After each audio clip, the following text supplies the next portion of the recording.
यादव परिवार के बीच सब कुछ ठीक है या नहीं, अखिलेश और शिवपाल के बीच में अब क्या चल रहा है ये भी आपको बताएंगे। साथ ही साथ आपको आज की तमाम बड़ी खबरों से भी रूबरू कराएंगे। और उत्तराखंड की सियासत में क्या चल रहा है, मुख्यमंत्री धामी आज क्या करने वाले हैं, उत्तराखंड की कांग्रेस में उठापटक किस तरीके से है, इस पर भी विस्तार से आपको जानकारी देंगे। तो चलिए बिना देर किए शुरुआत करते हैं गंगा सवेरा की।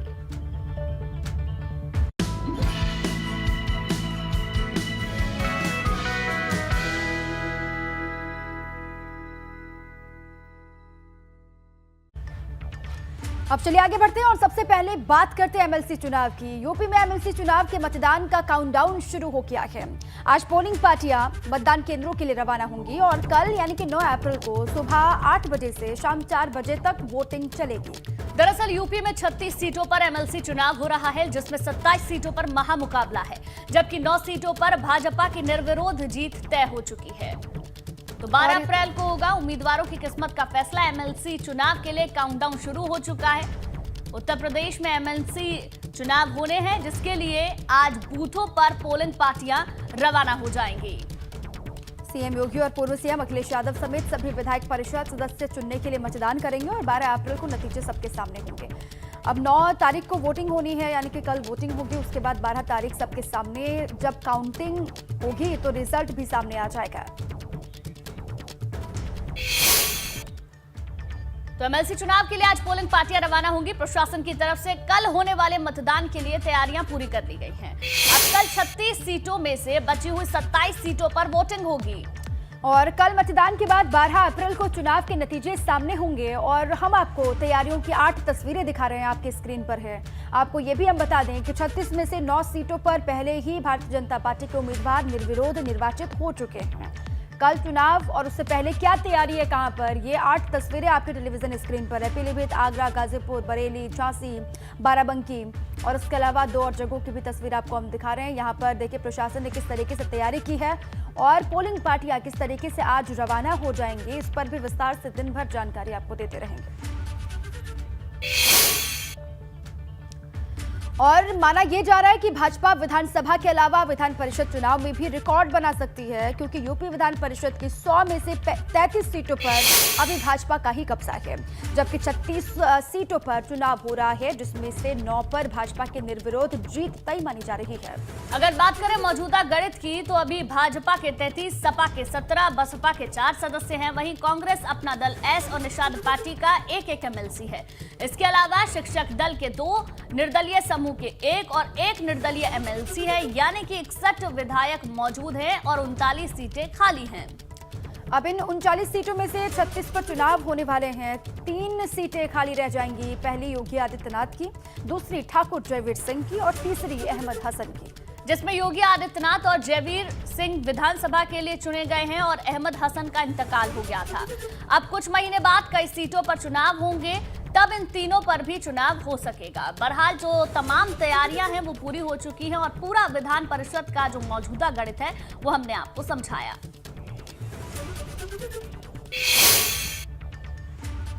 उत्तर प्रदेश विधानसभा चुनाव के बाद अब सबकी निगाहें विधान परिषद के चुनाव पर टिकी हुई हैं, जिसके लिए कल मतदान होगा, लेकिन सबकी नजर पूर्वांचल की सीटों पर है, क्योंकि भाजपा के कुछ बागी और निर्दलियों ने मुकाबला रोचक बना दिया है। ऐसे में पूर्वांचल की इन सीटों पर कौन जीतेगा ये तय होना है। बाहुबली और उनके रिश्तेदार भी मैदान में हैं, ऐसे में मुकाबला और दिलचस्प है। और इसके अलावा 27 सीटों में से कुछ जगह कांटे की टक्कर भी है, जहां मुकाबला त्रिकोणीय बनता हुआ दिख रहा है।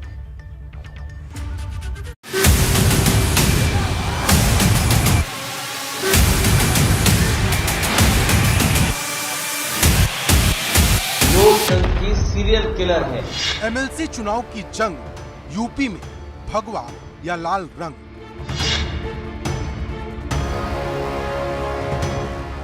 सत्ताईस सीटों पर घमासान, कौन बनेगा उच्च सदन का पहलवान।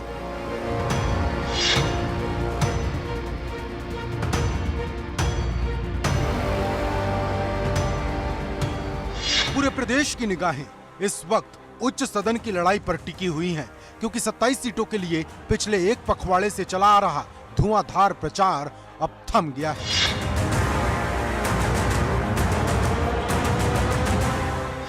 अब सबकी निगाहें 9 अप्रैल को होने वाले चुनाव पर टिकी हैं। जब वोट डाले जाएंगे, क्योंकि इस बार उच्च सदन की लड़ाई के लिए सभी राजनीतिक दलों ने पूरी ताकत झोंक दी है। भाजपा जीत के रथ पर सवार है, जो 9 सीट निर्विरोध जीत के बाद बाकी बची सभी सीटें जीत लेना चाहती है। तो समाजवादी पार्टी यूपी विधानसभा चुनाव में मिली हार का हिसाब एमएलसी चुनाव से पूरा कर लेना चाहती है, क्योंकि इस बार उच्च सदन में किसका दबदबा होगा, इसका फैसला इन्हीं 27 सीटों से होगा। स्थानीय निकाय प्राधिकार क्षेत्र की 36 में से 27 सीटों पर एमएलसी के जो चुनाव हैं वो 9 अप्रैल को होंगे, क्योंकि 9 सीटों पर बीजेपी के जो उम्मीदवार हैं वो निर्विरोध निर्वाचित हो चुके हैं। और ये काफ़ी महत्वपूर्ण चुनाव माना जा रहा है। महत्वपूर्ण इसलिए कि अगर इस चुनाव में बीजेपी ज़्यादा सीटें जीतेगी तो पहली बार ऐसा होगा जब विधान परिषद में बीजेपी के पास बहुमत हो जाएगा। यानी अभी तक बीजेपी के पास कभी भी विधान परिषद में बहुमत नहीं रहा है। जानकारों की माने तो ज्यादातर सीट पर भाजपा का पलड़ा भारी है। भाजपा पहले ही 9 सीट निर्विरोध जीत चुकी है और बाकी बची सीटों को जिताने की जिम्मेदारी भाजपा ने उस सीट से आने वाले मंत्रियों को सौंपी है। ये चुनाव विशेष तौर पर महत्वपूर्ण है, इसमें कहीं से दो राय नहीं है और इसीलिए पार्टी ने इस पर बृहद योजना बनाई है। पार्टी का एक एक वर्कर पार्टी के उम्मीदवारों को जिताने का प्रयास कर रहा है। हम सब लोग लगे हुए हैं। लेकिन कई सीट पर भाजपा और सपा के बीच कांटे का मुकाबला भी नजर आ रहा, जबकि पूर्वांचल की कई सीटों पर बाहुबली नेताओं के रिश्तेदार और करीबियों के निर्दलीय उतरने से मुकाबला रोचक हो चुका है। जबकि कई जगह पर मुकाबला त्रिकोणीय है, जैसे बाहुबली धनंजय सिंह, ब्रजेश सिंह और रघुराज प्रताप सिंह उर्फ राजा भैया के करीबी और रिश्तेदार के चुनावी मैदान में उतरने से लड़ाई दिलचस्प हो गई है। आजमगढ़ से लेकर वाराणसी और प्रतापगढ़ तक भाजपा के लिए अपने बागी ही सिरदर्द बने हुए हैं, जो अपने अपने करीबियों की जीत तय करने की कोशिश में लगे हैं। वाराणसी चंदौली भदोही क्षेत्र की एमएलसी सीट पर भाजपा से डॉक्टर सुदामा पटेल मैदान में हैं, जिनके सामने सपा से उमेश यादव और निर्दलीय प्रत्याशी अन्नपूर्णा सिंह चुनाव लड़ रही हैं। अन्नपूर्णा सिंह बाहुबली ब्रजेश सिंह की पत्नी है। आमतौर पर माना जाता है कि जो पार्टी सत्ता में होती है, एमएलसी चुनाव में विजय पताका भी उसी पार्टी का फहरता है। लेकिन वाराणसी में ब्रजेश सिंह की पत्नी को उतरने से भाजपा उम्मीदवार की टेंशन बढ़ गई है। इसकी वजह यह है कि 2 दशक से वाराणसी एमएलसी सीट पर ब्रजेश सिंह के परिवार का कब्जा है। ऐसे में ब्रजेश सिंह के सियासी वर्चस्व को भाजपा इस बार तोड़ पाती है या नहीं, इस पर सबकी निगाहें। ठीक इसी तरह आजमगढ़ मऊ सीट पर भाजपा के लिए अपने ही सिरदर्द बन गए हैं। भाजपा ने इस सीट पर सपा विधायक रमाकांत यादव के बेटे अरुण कांत यादव को उतारा, लेकिन भाजपा नेता यशवंत सिंह के बेटे विक्रांत सिंह के निर्दलीय उतरने से मुकाबला रोचक हो गया। जबकि इसी सीट पर से मौजूदा एमएलसी जो कि सपा से हैं, राकेश कुमार यादव, वो फिर ताल ठोक रहे हैं। हालांकि भाजपा ने यशवंत सिंह को पार्टी से 6 साल के लिए निष्कासित कर दिया है, लेकिन फिर भी ये सीट फंसी हुई है। वहीं प्रतापगढ़ सीट पर भाजपा से पूर्व विधायक हरिप्रताप सिंह मैदान में हैं, तो सपा से विजय बहादुर यादव और जनसत्ता पार्टी से राजा भैया के करीबी अक्षय प्रताप सिंह ताल ठोक रहे हैं। राजा भैया ने इस सीट पर अक्षय प्रताप को जिताने की पूरी ताकत झोंक दी है, जिससे भाजपा के लिए प्रतापगढ़ सीट पर अपने एमएलसी को बचाने की चुनौती खड़ी हो चुकी है। कुछ ऐसा ही हाल गाजीपुर में भी है, जहां भाजपा ने विशाल सिंह चंचल को खड़ा किया है और इस सीट पर सपा ने जिस भोलानाथ शुक्ला को खड़ा किया था, उन्होंने अपना पर्चा वापस ले लिया। लेकिन निर्दलीय प्रत्याशी मदन यादव भाजपा प्रत्याशी के लिए चुनौती बने हैं। मदन यादव गाजीपुर प्रधान संघ के जिला अध्यक्ष भी रह चुके हैं, जिसके चलते उनकी पकड़ मजबूत मानी जा रही, क्योंकि सपा ने अपना समर्थन मदन यादव को दे दिया है और जिताने के लिए विधायक ओम प्रकाश सिंह से लेकर मुख्तार अंसारी परिवार तक ने पूरी ताकत लगा दी है। जानकारों की माने तो ये एमएलसी चुनाव की सबसे हॉट सीटें हैं। जब वोट डाले जाएंगे तब सबकी नजरें इन्हीं सीटों पर होगी, क्योंकि यहाँ बाजी किसके हाथ लगेगी कुछ नहीं कहा जा सकता। लेकिन जो भी इस लड़ाई को जीतेगा उसका दबदबा उच्च सदन में हो जाएगा। मतलब चुनाव जीत से ज्यादा प्रतिष्ठा का सवाल है। लखनऊ से अनुभव शुक्ला के साथ ब्यूरो रिपोर्ट, एबीपी गंगा। उधर सपा सांसद सुखराम सिंह यादव की प्रधानमंत्री मोदी से मुलाकात तो सियासी गलियारों में चर्चा का विषय बन गई है। कल सपा के राज्यसभा सांसद सुखराम सिंह यादव ने अपने परिवार के साथ पीएम मोदी से मुलाकात की और तस्वीर भी आपको दिखा रहे हैं। ये मीटिंग भविष्य की राजनीति की झलक भी मानी जा रही है, क्योंकि सुखराम सिंह यादव के बेटे मोहित यादव भाजपा नेता हैं, जिसकी वजह से चर्चाओं का बाजार बेहद गर्म है। खबर है कि सपा सांसद सुखराम सिंह यादव ने अपने पिता चौधरी हरमोहन सिंह यादव की पुस्तक ग्राम सभा से राज्यसभा भी प्रधानमंत्री को भेंट की है।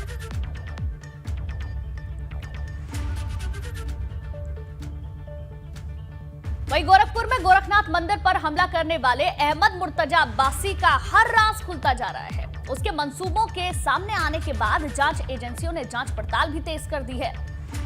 और इस बीच जांच टीम नेपाल बॉर्डर से सटे जिले महाराजगंज में बड़ी कामयाबी टीम को मिली है।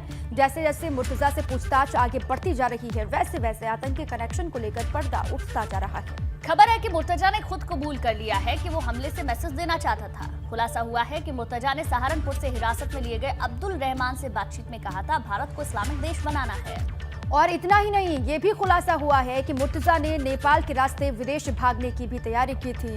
अब जांच टीम मुर्तजा के पिता से भी पूछताछ की तैयारी में है, जिसके लिए नोटिस भेजा जा चुका है।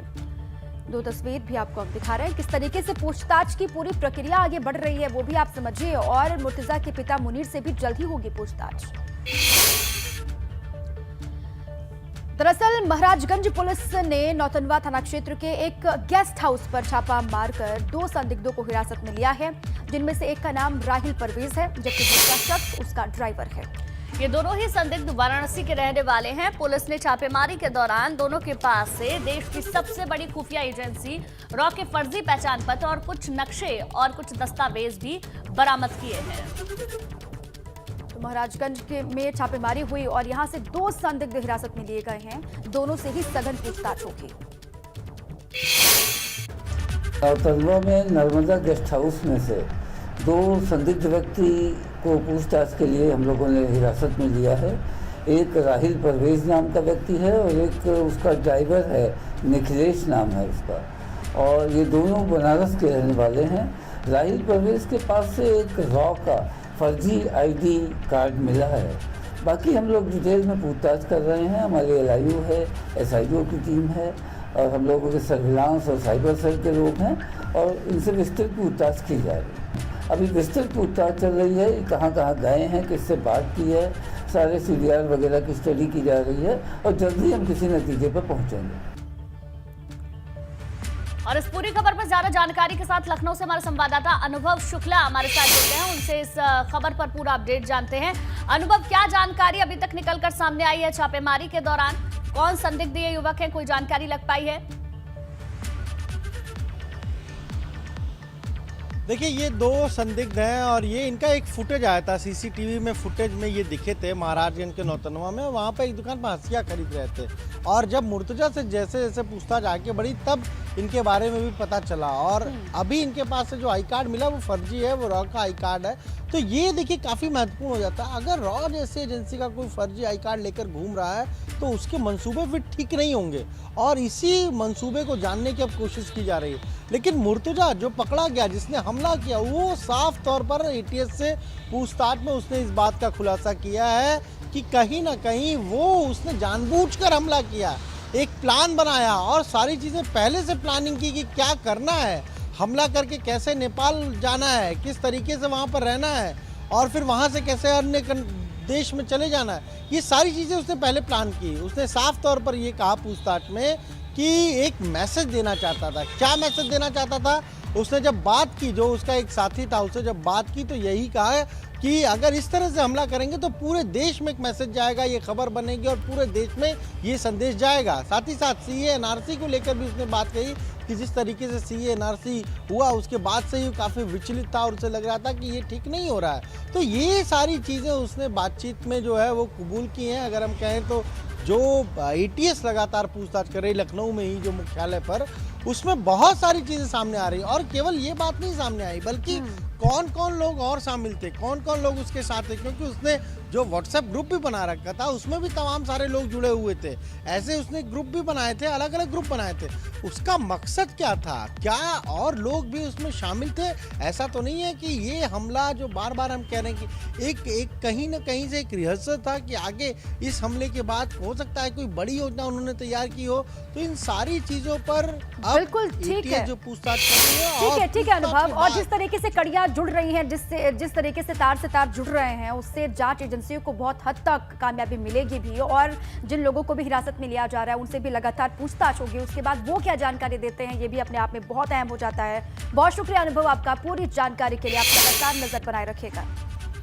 चलिए अगली खबर वाराणसी से, जहां फ्लैट में आग लगने से भगदड़ मच गई। मामला सिगरा थाना इलाके का है, जहां महात्मा गांधी काशी विद्यापीठ के सामने रेजिडेंशियल कॉम्प्लेक्स में भीषण आग लगने से अफरा तफरी मच गई। और आग इतनी भीषण थी कि मौके पर दमकल की कई गाड़ियों को काफी देर तक मशक्कत करनी पड़ी।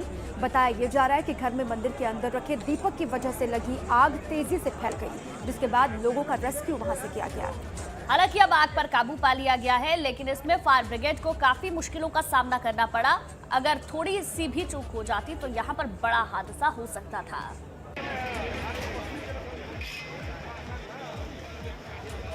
और चलिए इसी पर आग के बाद वहां क्या हालात हैं, कैसे आग पर काबू पाया गया, ये सब जानने के लिए सीधे ही रुक करते हैं हमारे संवाददाता नीतीश पांडे के पास। नीतीश, वहां पर आग पर तो काबू पा लिया गया, लेकिन ये कहा जा रहा है कि कड़ी मशक्कत करनी पड़ी। क्या स्थिति वहां पर थी और कितनी मशक्कत हुई, वो जरा बताएं। मशक्कत बड़ी थी, आग पर काबू भी पा लिया गया, लेकिन सवाल कई हैं। इस वक्त हम उस कमरे में मौजूद हैं जहां पर आग लगी थी। आप हालत देख लीजिए, चारों तरफ आपको हर तरफ सिर्फ और सिर्फ बर्बादी दिखाई देगी। और सवाल ये है कि महंगी और गाढ़ी कमाई के साथ जब कोई इस घर में प्रवेश करता है तो आखिर उसका दोष क्या है? आखिर जो बिल्डर है वो यहाँ पर फायर सिस्टम को पूरी तरह से पुख्ता क्यों नहीं करता? पहले जो इस अपार्टमेंट के रहने वाले लोग हैं उनसे हालत को जान लेते हैं। आप यहाँ पर थे और बगल वाला फ्लैट है, बगल वाला फ्लैट, आप उसकी भी जल की कंडीशन देख सकते हैं। आप आगे लेट होता तो आग लग जाती उसमें भी। आइए दिखाता हूँ मैं आपको। यहाँ पर देखिए, यहाँ पर थोड़ा अंधेरा है और ये देखिए, ये बगल वाला फ्लैट इनका है। आप देखिए, ये देखिए 10 मिनट लेट होता है, एसी की पोजीशन देख सकते हैं आप कि क्या स्थिति है। ये देखिए, यहाँ पर एसी दिखाइए, विशेष चेहरा एसी दिखाइए। ये देखिए पंखे के जरा सा इसके फायर सिस्टम को दिखा देते हैं। ये बहुमंजिला इमारत है। कैंट स्टेशन से थोड़ी दूरी पर यह इमारत मौजूद है, सिगरा थाने से थोड़ी दूरी पर यह इमारत मौजूद है। और जरा इसके फायर सिस्टम को देख लीजिए। पूरे बनारस की जो बहुमंजिला इमारतें हैं उनमें हालत ये है कि फायर सिस्टम कहीं भी पूरी तरह से सुचारू नहीं है। ऐसे में जब इन बहुमंजिला इमारतों में रहने वाले लोग कहीं ना कहीं किसी दुर्घटना के शिकार होते हैं तो सवाल उठते हैं, लेकिन क्या अधिकारी इसको ध्यान दे रहे हैं? स्थिति क्या है? ये फायर सिस्टम चलता है? जी देख लीजिए आप, उसका भी ओपनिंग भी नहीं हुआ है। उसके लिए इंतजार किया जा रहा है कि कोई आएगा, उसका ओपनिंग करेगा, हम लोग को बताएगा, तब तो हम लोग यूज़ करना जानेंगे। अगर कल रात में अगर इसका सिस्टम हम लोग को पता होता तो शायद इतना बड़ा हादसा होता ही नहीं। ये आग मुश्किल से 5 से 10 मिनट में बुझा ली गई थी। पर फायर विभाग जो आया उनको भी नहीं पता है कि बिल्डिंग में इक्विपमेंट लगे हैं तो इसको कैसे यूज़ किया जाए। और बिल्डिंग वालों को तो मान लीजिए कोई बताता ही नहीं है। केयर टेकर और केयर टेकर तो जितने थे सब यहाँ से भाग चुके थे। भाग चुके कोई नहीं। अच्छा, जो बिल्डर है उनसे आपने सारी विषयों की शिकायत जो अधिकारी है उनसे की क्या? अब आप शिकायत की अगर की होती तो देखिए आपके सामने अभी उसका रिबन तक नहीं खुला है।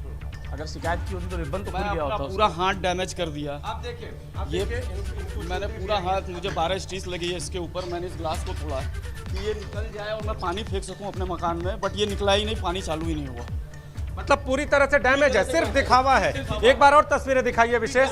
ये फायर सिस्टम पूरी तरह से दिखावा साबित हुआ। और आप देखिए, ये अलार्म है और ये अलार्म बजा भी नहीं। ये रात को भी लोग शिकायत करते रहे, नीचे से लोग आने का प्रयास करते रहे, लेकिन लोग फंसे रहे। सवाल बड़ा है कि जिसने इस बिल्डिंग को वो बनवाया है, बनाया है, वो इन सारे सिस्टम को ध्यान क्यों नहीं देकर बिल्कुल बिल्कुल, सबसे बड़ा सवाल यही है। बड़ा हादसा यहाँ पर हो सकता था और तस्वीरें देखकर हम अंदाजा लगा पा रहे हैं नीतीश की कितनी भीषण आग वहां पर लगी है। और कोई भी व्यवस्था वहां आग बुझाने के लिए पहले से नहीं थी। व्यवस्था थी भी तो मात्र दिखावे की। बहुत बहुत शुक्रिया आपका जानकारी के लिए।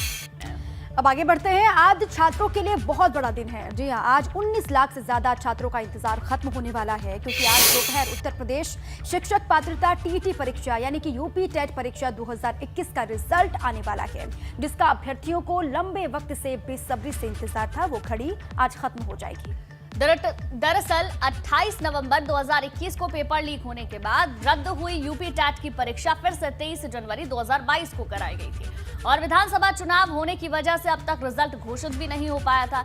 लेकिन आज परीक्षा नियामक प्राधिकरण रिजल्ट घोषित करेंगे, जो वेबसाइट पर उपलब्ध कराया जाएगा।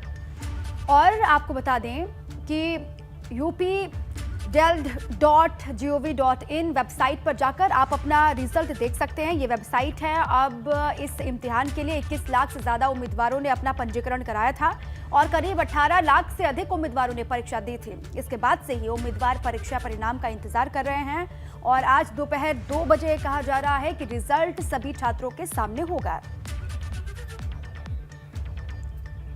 चलिए आगे बढ़ते हैं खबरों में। सीएम योगी का 3 दिवसीय गोरखपुर दौरा है। आज से 3 दिन गोरखपुर के दौरे पर रहेंगे मुख्यमंत्री। कल एमएलसी चुनाव को लेकर भी मतदान करेंगे। गोरखनाथ मंदिर की सुरक्षा का जायजा भी लेंगे।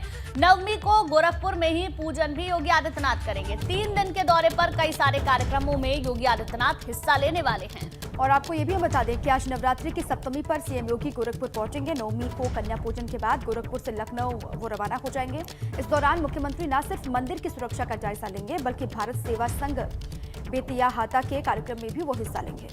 खबर है कि सीएम योगी भटहट में निर्माणाधीन आयुष विश्वविद्यालय के ध्वस्त किए गए घटिया निर्माण का निरीक्षण करने के लिए भी जा सकते हैं। साथ ही कल नगर निगम बूथ पर परिषद चुनाव को लेकर मतदान भी करेंगे। और देखिए, यूपी में दोबारा सत्ता पाकर मुख्यमंत्री बने योगी आदित्यनाथ अब कानून व्यवस्था को लेकर और भी सख्त हो गए हैं। अगले 100 दिन की कार्य योजना के तहत अब अफसरों को मुख्यमंत्री ने सख्त निर्देश दे दिए हैं। महिलाओं और बच्चों के साथ होने वाले अपराध में सीएम ने सख्त कार्रवाई के आदेश दिए हैं। मुख्यमंत्री ने इस मसले को प्राथमिकताओं में सबसे आगे रखते हुए पॉक्सो एक्ट के तहत सख्ती करने के लिए कहा है। अगले 100 दिन में सीएम योगी के आदेश पर पुलिस पॉक्सो एक्ट वाले मामलों में 1000 अपराधियों को सजा दिलाकर कड़ा संदेश देगी। और इतना ही नहीं, पॉक्सो एक्ट के मामलों में 1 महीने के भीतर आरोपियों को सजा सुनिश्चित करने का लक्ष्य निर्धारित किया गया है। तो अपराध पर सीएम योगी सख्त नजर आ रहे हैं। पॉक्सो एक्ट के मामलों में कार्रवाई के निर्देश दे दिए गए हैं और इसके लिए 1 महीने का लक्ष्य भी रखा गया है। कानपुर में यूपी एसटीएफ को मिली बड़ी सफलता। ये बड़ी जानकारी है। अवैध रूप से अंग्रेजी शराब बनाने वाले गिरफ्तार हुए हैं। एसटीएफ को मौके से मिले हैं शराब के 19,400 ढक्कन। कानपुर का रहने वाला है अवैध शराब बनाने वाला आरोपी। ये बड़ी जानकारी आपके सामने है। अंग्रेजी शराब बनाने वाला गिरफ्तार यहां पर हुआ है। ये बड़ी जानकारी। एसटीएफ को मौके से जो शराब की बोतल्स हैं उनके ढक्कन भी मिले हैं और ये कहा जा रहा है जो आरोपी है उसकी तस्वीर भी आपको दिखा रहे हैं। इससे पूछताछ होगी।